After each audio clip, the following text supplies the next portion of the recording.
Welcome to the Exploring Unschooling podcast. For countless parents, the journey to unschooling has redefined childhood and transformed their family relationships. Are you curious? Together, let's explore what living and learning looks like without school. Hello, explorers. I'm Pamela Riccia, and this is episode number 227 of the podcast. It's the 12th of May, 2020, as I record this intro. And this week on the podcast, I'm sharing part 2 of the audiobook recording of my book, Free to Learn, 5 Ideas for a Joyful Unschooling Life. As I mentioned last week, if you haven't read it yet, this is an opportunity to learn more about the paradigm-changing ideas that I found to be truly fundamental on my unschooling journey. And if you have read it, I think it'll still be wonderful to revisit. You're in a different place on your unschooling journey now. You've peeled back some layers and have fresh eyes and new experiences to bring to it. New things will likely jump out and connect for you, things that maybe passed by unnoticed before. And have you had a peek at the cover? Just thought I'd mention that it's a photo of my son Michael taken by my daughter Lissy in a field down the road from our place.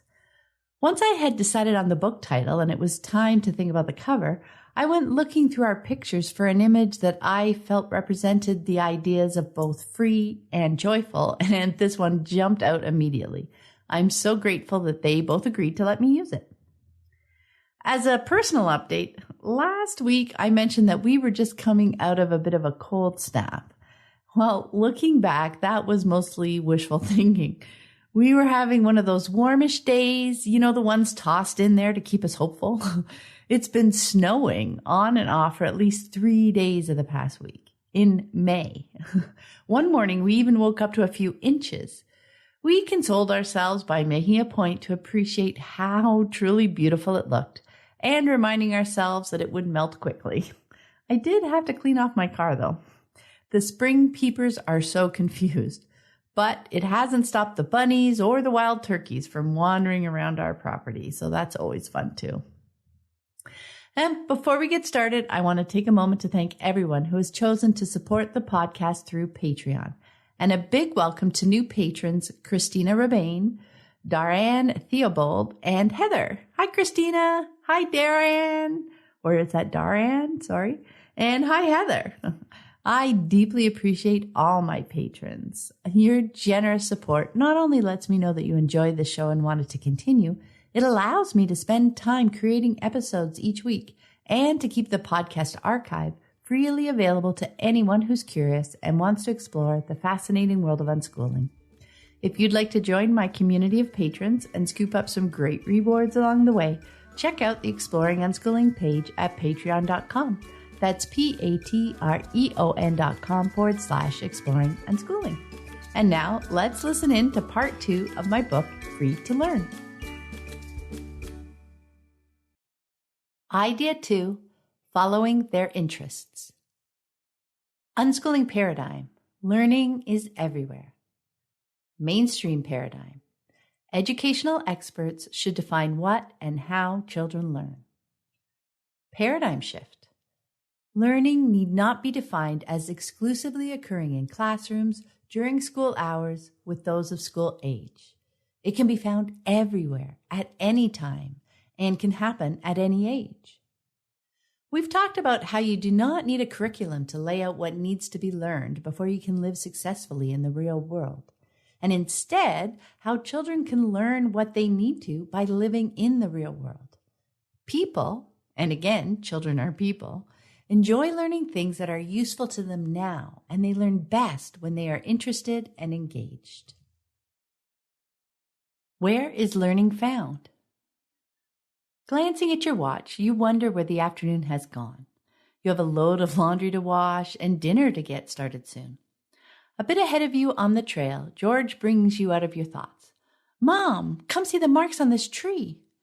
You quickly catch up and lean over to look at the trunk. I think those were made by a beaver. Really? What was it trying to do?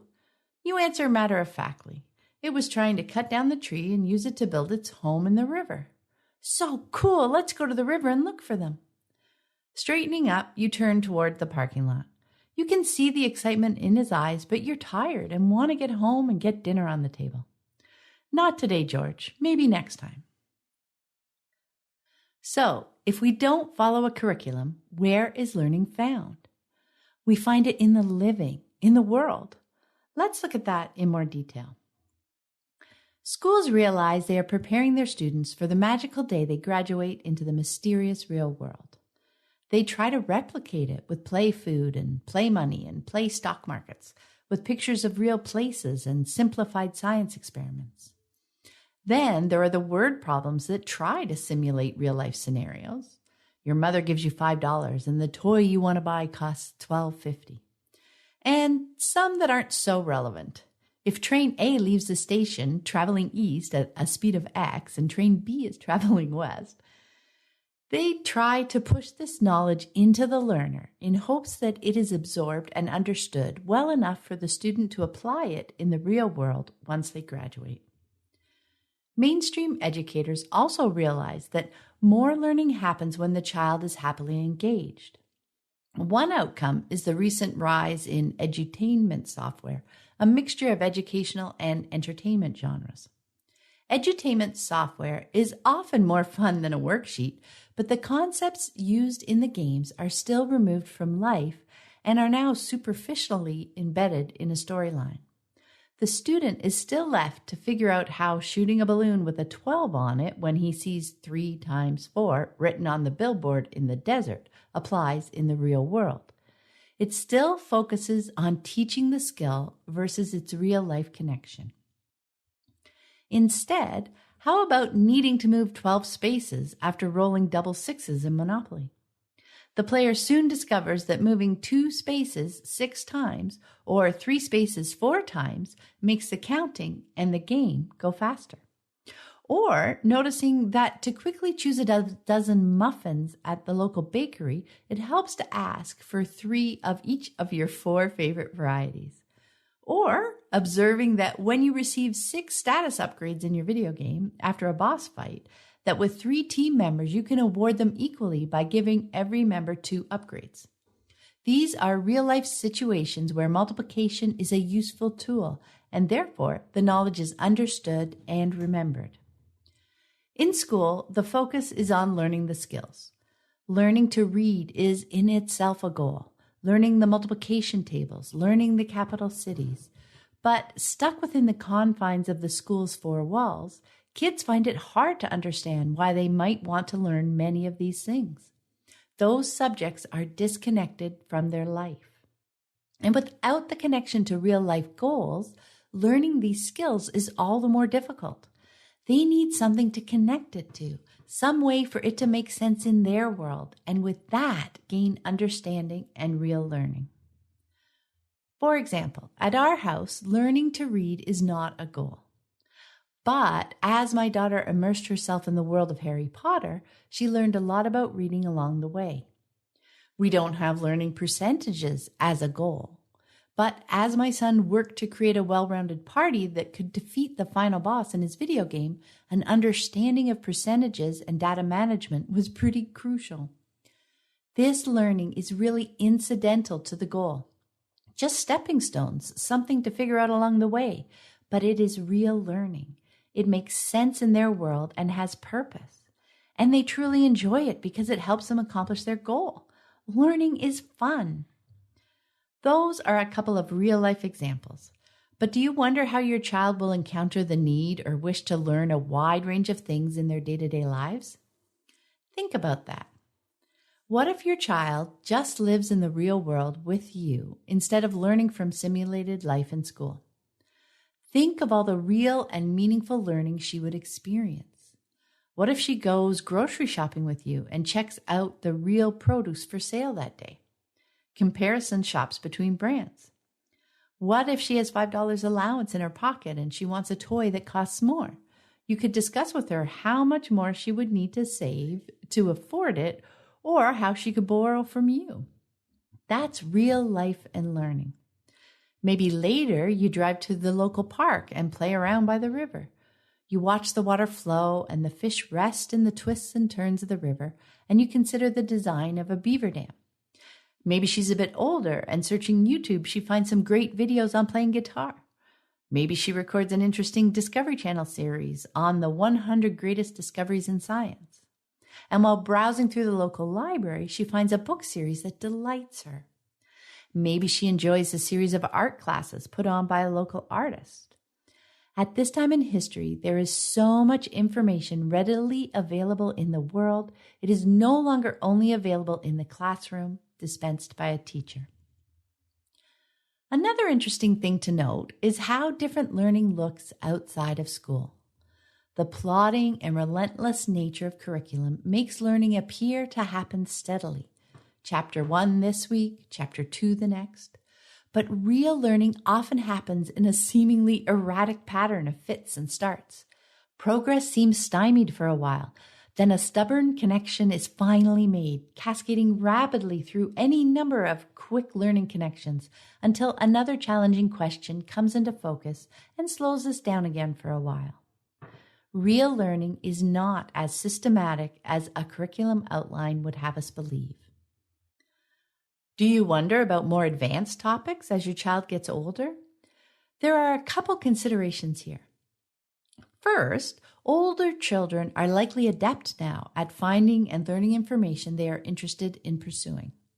They are also more likely to feel comfortable exploring new environments related to their areas of interests, such as the local photography club or rocket building group, where they'll find more experienced people who love to share their knowledge and enthusiasm. Maybe they'll find a mentor to help them delve even deeper into their passion.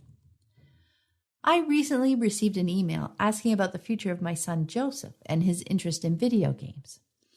This question touches a common concern that people have when they are first learning about unschooling.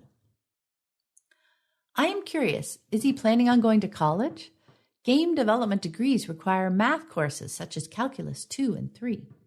As an unschooled student, won't he be at a major disadvantage in college when he needs to take these advanced courses?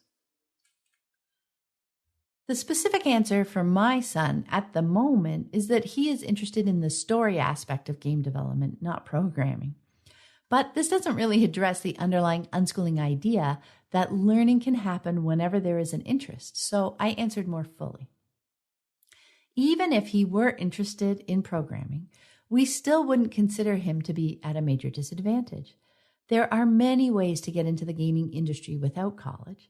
But if he were to choose college, catching up with the math curriculum would not likely be the overwhelming ordeal it may sound like.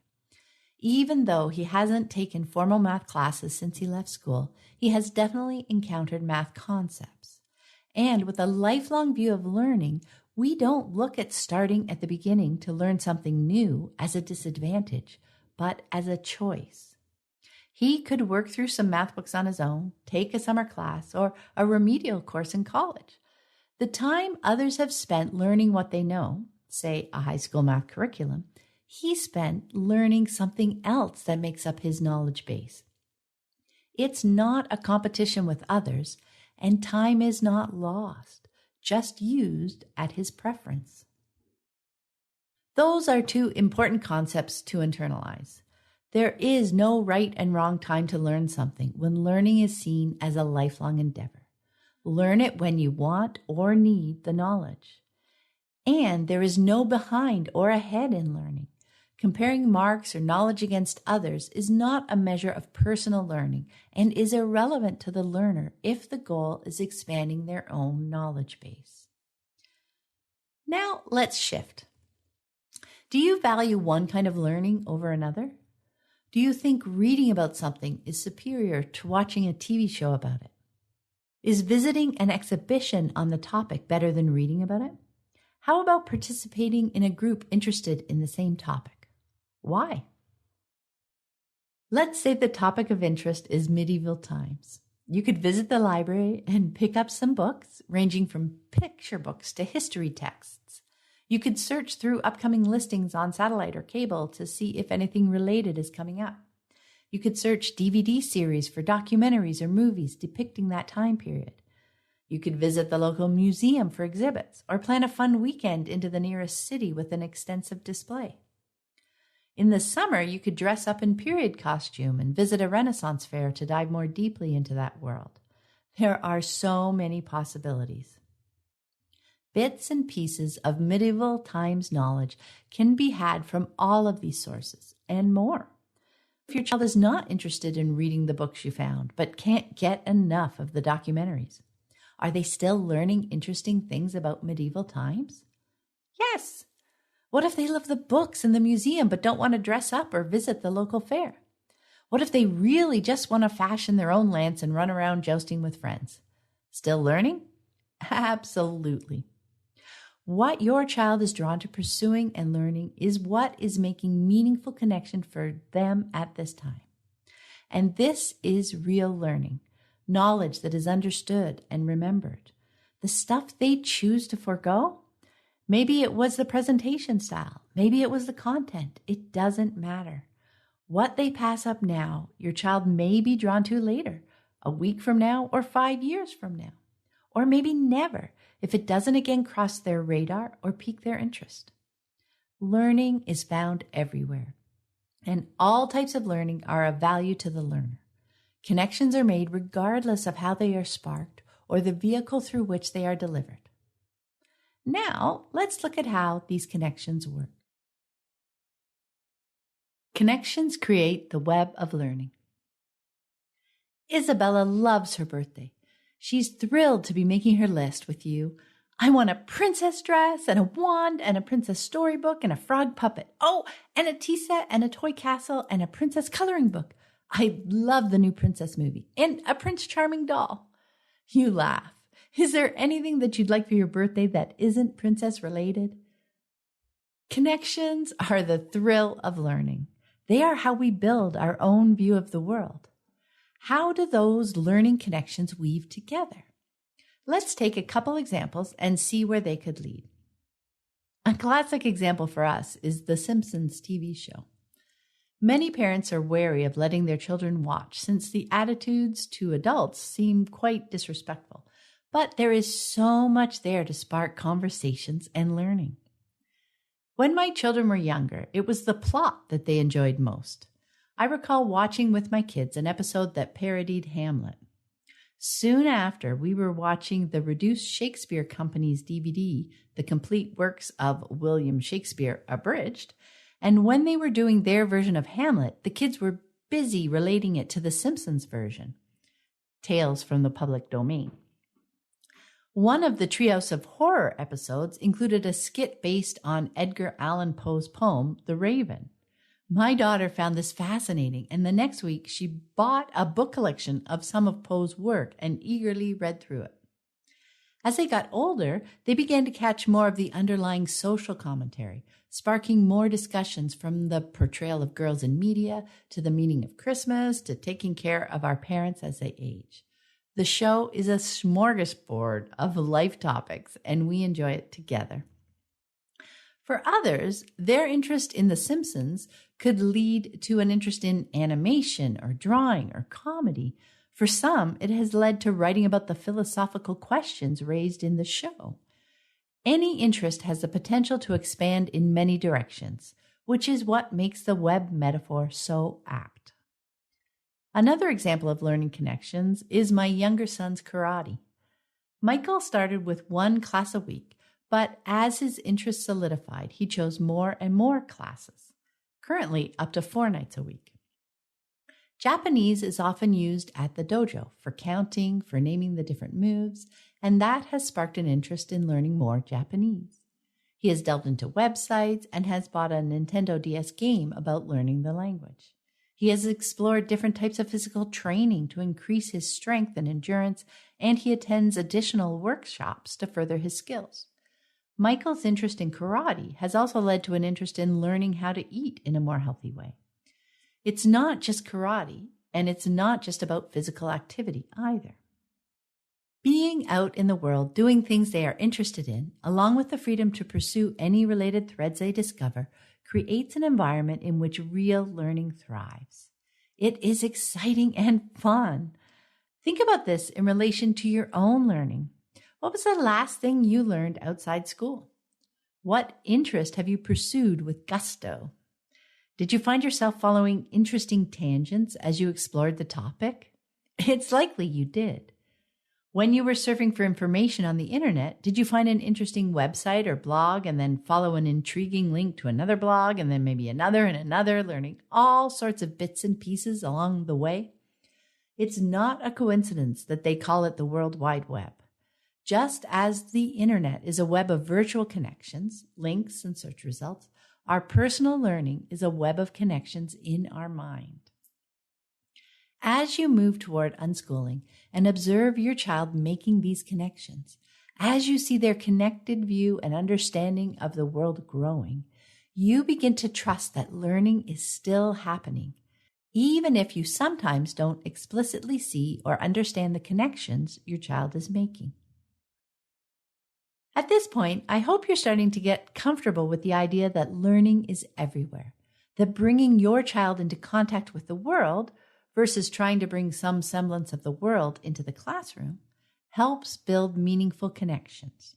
Exploring together will support your child's real learning. But what if your child is not particularly interested in getting out in the world and exploring all sorts of different things? What if right now they have one interest, a passionate interest, that they prefer to explore to the exclusion of others? Does this hinder unschooling? How will they learn the various skills and basic information that will help them live in the world as they grow older with such a seemingly narrow focus? Let's investigate these questions by looking deeper at some real-life examples. Embracing passions. Mom, this figure would be perfect standing by the tracks in my town. Can we get it, please? You smile grimly. You'd tried walking quickly past the store display, knowing Christopher would ask for yet another accessory if he noticed the toys. Not today, Christopher. All you do is play with your trains. Don't you get bored? Why don't we play catch outside when we get home? Christopher is disappointed, but not surprised. He knows you don't much approve of his love of trains. It may seem counterintuitive at first, but even focused interests open up the world for exploration. I saw it in action in my own family. When my two eldest children were younger, they both dove deeply into ostensibly singular interests. Instead of trying to coax them out of their realms in hopes of them being well-rounded, I joined them to discover the joy they were experiencing. Why weren't they getting bored? How involved could playing video games really be? Sure, the Harry Potter books were great, but what more could there be to enjoy after reading them a few times? After a while, I was astonished to discover the incredible breadth of learning I found. I was inspired to draw up a connections map or web for each of their passions that laid out the learning connections I'd seen in those few months. Lissy's Harry Potter exploration included threads weaving into reading, writing, research, crafts, religion, mythology, computers, movies, and music, while Joseph's video game explorations wove their way into math, reading, writing, mythology, Japanese language, game development, and social and personal development. There were probably more that I didn't catch, but this was enough to convince me that even diving deep into a singular passion allowed incredible access to the world. It's important to give your child the freedom to explore the threads they discover as they dig into their passion. When talking with them, it may seem to be video games or Harry Potter or trains or The Simpsons or space or dinosaurs all the time. But through that filter, they are picking up many new skills, making all sorts of interesting connections that are understood and remembered. And these are skills and connections that can be called upon in new situations. You can help these connections grow by sharing their enthusiasm and bringing related things into their world for them to discover. Being involved with them as they explore means you will see the web of connections growing. See real learning happening. If worry that they seem so focused causes you to interfere with their exploration by pushing them to pursue other topics, your actions may well have the opposite effect. They will probably spend their required time at those other activities wishing instead that they were busy with their passion. Not only are they not learning much from the new activity because they are unhappy and distracted, the time that they would have spent learning more widely through their passion is lost. Looking back now, I think my children's passionate explorations of their interests led them far and wide precisely because they were young and there was so much new and interesting stuff in the world for them to learn. That's in stark contrast to their few years in school, where rote learning was disconnected from their interests and, as a result, was quite boring and arduous. This learning was exciting. Joseph's and Lissy's exploration of their passions touched many of the basic skills, reading, writing, math, web skills, and so on, that now help them live so comfortably in the real world day to day. Interestingly, delving into their passions now is much more pointed, much more about depth than breadth. There is less of a need to cast the net wider because they already possess the basic skills and knowledge in those general areas. Lissy's current interest in photography is deep and wide, but at this time is mostly contained within the artistic realm rather than the technical or business sides. She often spends hours each day deep in the work of creating and editing images, or poring over photos in magazines, or surfing the web for information and inspiration. Sure, if she hadn't already learned the basics about computers, she'd be picking them up now as part of learning image manipulation software. Or if she wasn't already web savvy, she would be well on her way through using photo sharing websites. Or if she wasn't already sporting good web research skills, she'd be honing them now as she combs the web for photography information. Or if she hadn't already delved deep into writing as part of her Harry Potter exploration, she'd be developing fine writing skills now through communicating with other photographers. This pattern of real learning, of reaching out to gather skills when needed, is not age-based, as so many of us have discovered outside the age-dominant regime of school. The process of real learning is individual and based on each child's unique personality and internal readiness. No one skill or personality is necessary or even advantageous for living and learning in the world, even reading. Every child's unique combination of personality and skills means that how they learn will also be unique to them. Some children are capable of reading at a young age and some not until much later, but that doesn't slow them down outside the classroom because information in the real world comes in so many shapes and sizes. Some children love spending time in big groups of kids, others in small groups, still others with just their family or mostly on their own. Some will explore the world through their most passionate interest. Others will discover its joys through various ongoing hobbies. But one thing is certain. Free to learn, children in all these overlapping groups will gather knowledge and pick up skills in ways that work for them. They may prefer to learn through books or magazines, read by themselves or by others, TV, movies, or documentaries, mentors or interested peers, hands-on exploration, online websites, blogs and podcasts, visits to related places close or far, and so forth. No one method of learning is superior to another except to an individual. Truly, learning is everywhere. So, now you're getting comfortable with the idea that learning can happen by living and that following their interests will lead them to that learning. Next, how can we support our children as they explore the world? Idea 3, choices.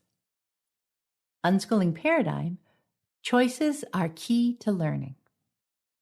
Mainstream paradigm, parents who make most of the decisions for their child are modeling the right thing to do so that their children will remember and make those same choices as a young adult and beyond. Paradigm shift. Instead of learning what choices to make, it's better to learn how to make informed choices. Unschooling children are picking up skills and gathering information all the time, but at the same time, they are learning how to navigate the world. How to make choices and decisions in both unique and everyday situations is a key life skill. How do we help them gain experience with this? Judging choices. It's a beautiful fall day, and you are looking forward to going for a walk. Jeremy quickly pulls on his running shoes, dashes out the door, and shouts, "Come on, Mom!" Your smile falters as you notice his sweater still hanging on the hook, remembering the talk you gave him just yesterday about wearing it when he goes out in this cooler weather. As you walk through the door, you say firmly, "Jeremy, get back here and put on your sweater." A beat passes, and you add, "Now!" Running back, he protests that he's not cold, but you insist. He does as he's told, but his excitement has waned, and the joyful stroll you envisioned has morphed into a determined march around the block, accompanied by repeated moans about the sweater, and you both head back inside. You may think your child needs to wear a sweater out for a walk on this fall day, but only the child can really tell whether he'll feel best with or without it. He may well be warm enough without it because he's running ahead and back, or his body temperature naturally runs higher than yours right now. Absolutely offer a sweater if you think it seems cool out, but there's no need to insist. Bring it along if you think he might change his mind. With the choice of a sweater available, he may decide to wear it after being outside for a while, or not. But he will have added a bit of real experience that will factor in the next time he finds himself in similar circumstances. He's learning how to analyze situations and make choices. One of the basic skills for anyone exploring the world and learning through living is making choices. What do I want to do today? Should I sign up for that interesting sounding workshop? Do I want to take a bath or a shower? Eat a sandwich or a burger? Should I quit swimming lessons? Do I want to wade into the river or take the path through the trees? Often, choices are rather basic, mostly personal preference, with no significant consequences one way or the other. But making those small choices is good preparation for when the bigger ones come along. Helping your child gain experience in making choices entails a lot of trust from you, certainly at first. You can develop this trust in a couple of ways. One is to examine your thoughts surrounding choices. Spend some time reflecting on whether the same choice is necessarily right for everyone. Remember, your child is not just an extension of you. It's not hard to imagine that different choices in the same situation could work out well for different people, yet it's still pretty easy to fall into the trap of thinking that you know the best choice for another person, a spouse, a friend, or especially a child you love and want the best for. A second way to develop trust is through experience. We'll talk about that in a minute. As part of pondering the idea of there being a range of suitable choices in similar situations, you will likely contemplate the inverse. If you believe your choice is the best choice, the only choice, where do you go from there? Is it helpful to manipulate others into seeing that your choice for them should be their choice as well? Thinking further, you may begin to realize your judgment of the situation is tied up in your personal history. You really can't know everything about someone else's thoughts and goals, their emotional landscape, their physical reality. While you have their best interests at heart, you can't know for sure what the best choice is for them. While developing this trust, it is important that you don't judge their choices, even implicitly. Real choice is lost if you even subtly manipulate them with a sigh or a certain look. Certainly discuss the options, but it's important that they feel free to follow their preference because people learn best from an experience when it is their own. If they are living someone else's choices, they are often learning something different. Can you recall a situation where this was true for you? Even as an adult, when you're told what to do, it is human nature to feel a twinge of rebellion, especially when you think there is a better choice. You may well do what you're told, but what you are likely thinking about and learning from is not the situation at hand, but rather your feelings towards the messenger, your boss, your coach, or your parent. As I mentioned earlier, the other way you can learn to trust your child is through experience. Each time your child makes a considered choice that works out, you gain some experience. Each time your child makes a considered choice that wasn't the choice you'd advise and it still works out, you gain even more experience and you trust a bit more. Then you see another choice work out and another. Then you see a choice that didn't work out so well, and you notice your child incorporate that information into their next related decision. More learning in action. With experience, you become less fearful and more trusting of your child making their own choices.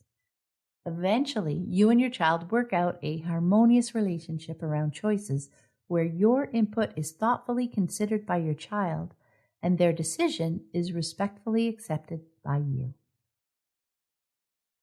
Learning from living. Kaylee runs to the sink to refill her teapot for the umpteenth time this afternoon. She giggles, "My teddy bears are thirsty again." As you peel carrots, you reply, "That's nice, Kaylee. Dinner will be ready soon. Don't forget, you have to clean up before we eat." 20 minutes later, you tell her it's time to put her teddy bears away and come to the table for dinner. She cries, "No, I still want to play with them." You remind her she agreed to put them away before dinner when you agreed to carry out her favorite stuffed bears. She sobs and pleads, but you hold firm to your agreement. She eventually joins the family at the dinner table, quietly picks at her food for a while, and asks to be excused. Building on the awareness that choices are often personal preference, not right or wrong, and that subverting another person's choices often derails their learning, let's look more closely at how children learn from living their choices. Most of the day-to-day decisions in a child's life may seem significant to the parent in the moment, but in the bigger picture of childhood, they are often inconsequential. To whom does it really matter if your child wears her favorite Halloween costume to the grocery store? In these moments, she has the opportunity to revel in the attention and delight of the other shoppers as they admire her princess gown, and to decide next time that she'd like a quiet trip and choose to forgo the costume. Or if she eats her favorite peanut butter sandwich for breakfast, lunch, and dinner this week. It gives her the time to discover when she's had her fill of peanut butter and would like to try something new. What if she sets up a tea party in the living room for her teddy bears and wants to keep it there to enjoy tea and dainty finger sandwiches for the next few days? After immersing herself in all the tea-related fun she can imagine, she eventually notices that she'd like a clean slate for her next creation.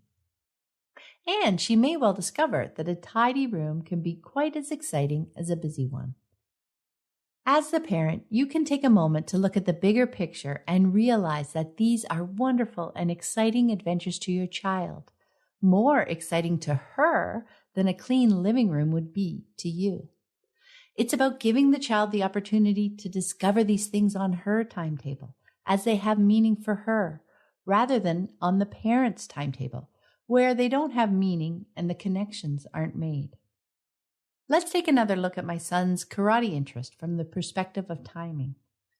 Michael's interest in martial arts was evident for quite a while before he decided to try out classes at a dojo.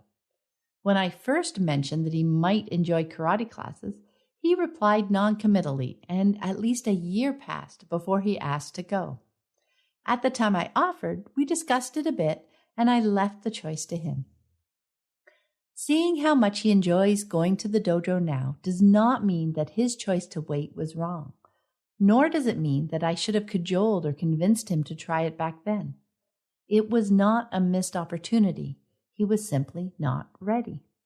If I had pushed him to go earlier, he may have ended up enjoying himself and continuing, but he may also have been turned off the sport itself because even though he was interested, he would be going at my behest, not directly from his own desire to explore karate.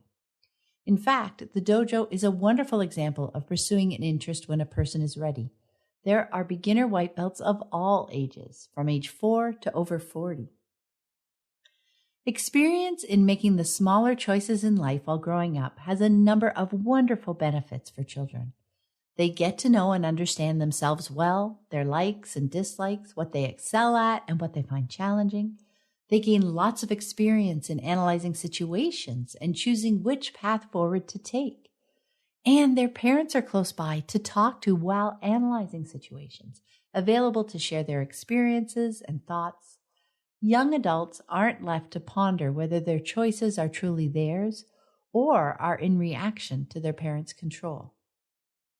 For parents, one of the significant advantages to allowing your children to make their own choices is that you are close by and easily available to provide whatever support and feedback your children might be looking for.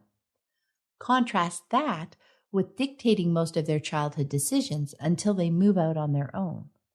This leaves them mostly alone to learn about themselves and figure out how they best function, just as they reach a point in their lives where the ramifications of their choices can be much greater. But keep in mind that this is all at an appropriate level for the child. If she just wants you to grab an outfit out of her drawer and help her get dressed, do that. If she just wants some quick food to munch on while busily building with her Lego, just bring her a plate with some food that you're pretty sure she'll like. Not all situations need analysis and defined choices. What's important is embracing the time and attention to discuss situations when the child sees options and is interested in choosing. Learning happens when there is interest. In terms of learning and building their web of knowledge, choosing which threads to pursue now and which to leave for later also helps children build experience and confidence. Without choice in this area, they aren't free to explore what they are most interested in, which is where the best learning is found. And if that thread they decide not to pursue last month comes up again this month related to something else, they begin to see that it might be a useful bit of information to have or skill to pick up, and may soon choose to give it their attention. Notice a lot of these examples are not directly related to more academic learning. That should become less of a surprise as you ponder unschooling or learning through living. A person doesn't typically think in terms of academic subjects outside of school. From the perspective of learning, these more academic topics and skills are intertwined in life, not separated out, as we discussed in Idea 2. When making choices, it's not, should I learn math or English today? But maybe, do I want to work on programming that character interaction or write that game review this morning? Remember, the best learning that is understood and remembered, is in the living. Let's look for a moment at those who grew up being taught to accept their parents' choices as best. Not only do they have minimal experience in analyzing situations, they have likely learned not to trust themselves. For example, if Samantha had had more experience with understanding herself and making choices, she may have realized that the law was really her father's dream before applying to law school. With big career-related choices, is a society-respected career, one many parents dream of for their children, right for everyone? Maybe being a trial lawyer is a great choice for Ellen, who loves to delve into conflicts in search of fine details and enjoys public speaking, but not for Samantha, who went to law school because it was expected of her, even though she really excels at web design. Her law firm now has a great website. Soon, Samantha is designing sites on the side for other clients and eventually sets up her own design shop. Are Ellen's and Samantha's choices right or wrong? Neither, just different. But it may have been nice for Samantha if she'd realized this earlier and didn't drag herself through the years and expense of law school. Still, it's hard to classify Samantha's law school attendance as definitively wrong. It was more of a detour on her journey. As she got older, she realized that being a lawyer was not interesting or fulfilling for her, but it was really just a different path, albeit a longer one, to the person she is today. But the sooner she discovers this about herself, the sooner her life is more enjoyable. A person makes fewer detours as an adult if given the time and opportunities during childhood to really understand themselves, how they tick, and to incorporate that knowledge into their decision-making when evaluating choices. Also, seeing how their perspective and goals change over time, especially during the teen years, helps them more easily understand and accept their changes of perspective and goals during adulthood, seeing them not as failures, but as part of living. They are gaining real life experience. Quitting activities. Choosing to quit an activity is as much a learning experience as starting it. Think about that for a moment. 6-year-old Adam loves watching the Olympic swimmers in action and animatedly expresses an interest in doing that. You recommend swimming lessons. He thinks that sounds like fun, so you register him for the next cycle of lessons at the local indoor pool. He excitedly gets dressed and packs up his bathing suit and towel on the day of his first lesson and joins his class on the pool deck, smiling at the teacher. Then he spends most of the class sitting at the edge of the pool as the teacher takes them one at a time into the water for a couple of minutes, then back to the edge. He's disappointed at the end of the class, wishing he spent more time actually in the water. You talk with him about it, acknowledge his disenchantment, and mention that maybe the first week is more about getting organized and that next week he'll get more water time. He is not quite as excited the next week as you gather his stuff and drive him back to the pool. He joins his class on deck, but soon sees that the second week is more of the same. When you get home, he says he doesn't want to go back to that silly swimming class. It's not fun. This situation is not much fun for Adam, and there isn't much learning about swimming going on either. In fact, if the environment for learning is negative, it often casts a pall over the topic itself. If you insist that he continue attending, he soon may actively begin to dislike swimming, even though it's mostly this particular lesson environment that he is unhappy with. What is your goal here? To help Adam explore swimming? If so, and the swimming lessons aren't meeting that goal, then quitting seems to be a logical solution. Instead, you could try public swim times where you and he can play in the water the whole time instead of sitting at the edge. Maybe consider private lessons where he'd spend the majority of his time in the water, not just short intervals.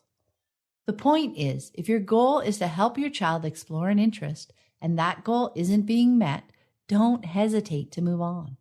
Not only does he continue learning about his interest, swimming, you both gain experience in finding the kind of learning environments that best fit him.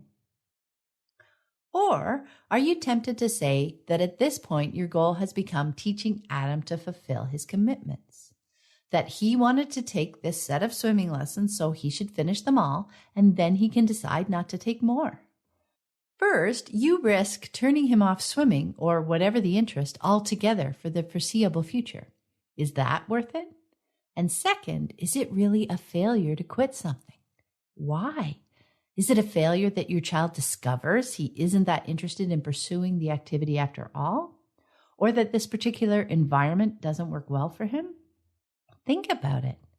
Is there really a good, bad, or success-failure judgment to be made when pursuing activities?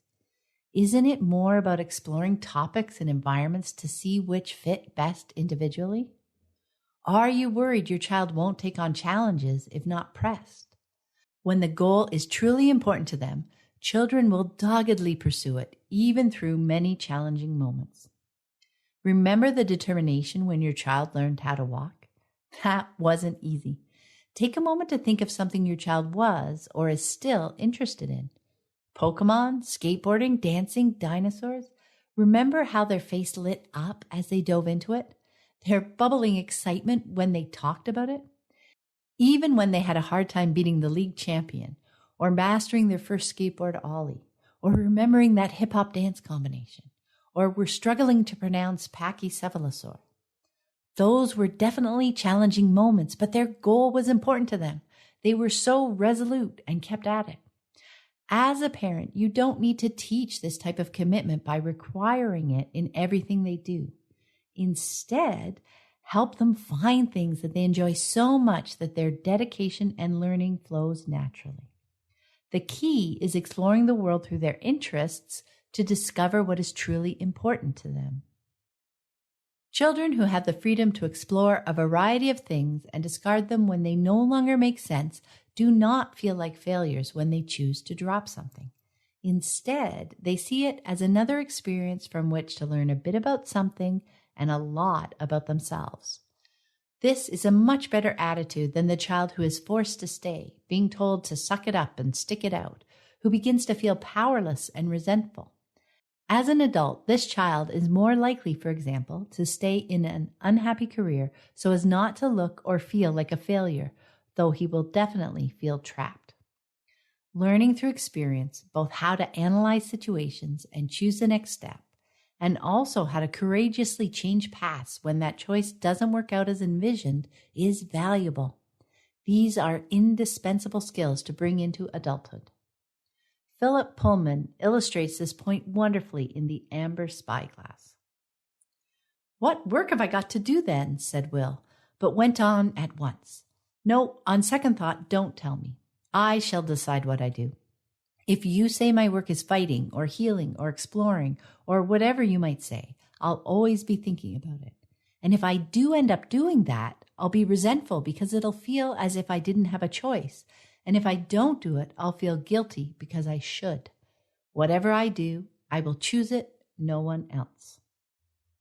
"Then you have already taken the first steps towards wisdom," said Zephaniah. It sums up human nature so succinctly and describes what unschooling parents are trying to do: give their children the freedom to determine their own life's journey. And through each choice made and outcome lived, unschooled children gain experience with making choices and in turn learn more about the world and themselves. I hope you found this episode helpful on your unschooling journey. And be sure to check out the wonderful archive of earlier podcast episodes. The conversations never go out of date. And you can find more information about my books, my Patreon community, and the Childhood Redefined Unschooling Summit at my website, livingjoyfully.ca. Have a great day.